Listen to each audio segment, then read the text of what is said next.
Hi, my name is Jen, and I'm the co-owner of the Formidable Genealogist research company with 5 genealogy tips for someone who might be a little bit newer to genealogy and still learning the ropes.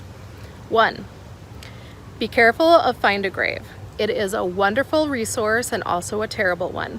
Just because something is listed as fact on there does not mean that it is.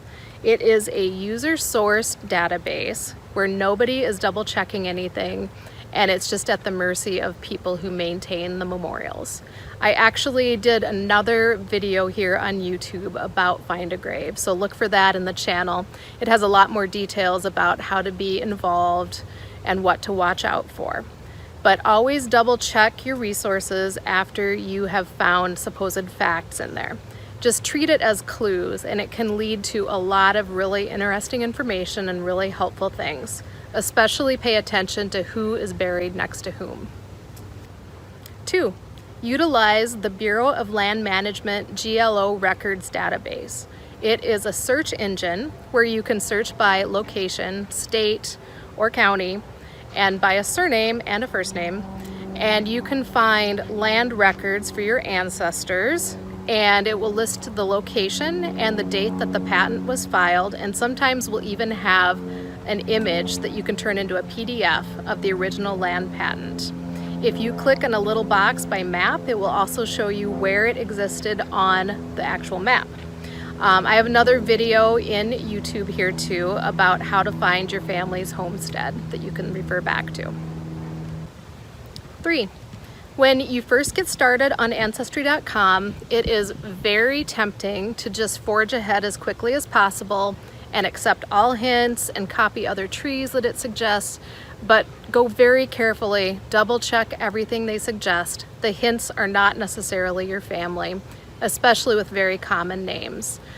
It's just an algorithm that's suggesting things to you. So always open up the original record that's attached to it and make sure it's truly your family before you attach it to your record. I would say probably 70% of the trees that I see out there have major glaring errors in them. So never ever just copy somebody else's tree. 4. Always use Family Search in tandem with Ancestry.com. I know a lot of people that only do one or the other, but you can find varying records on both of them. They're not all the same database. Family Search is also free, so that's an added bonus.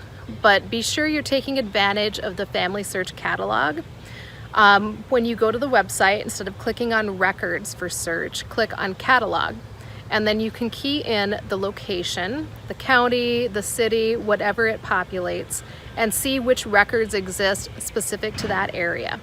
They are not always indexed records. Sometimes you will have to page through image by image looking for your family, but you can find a lot of amazing things in there that can really tear down brick walls. 5. The Chronicling America website has so much information about newspapers from the US, and it's free. If you go out there, you can see which newspapers exist online in their database, and it's indexed so you can search there.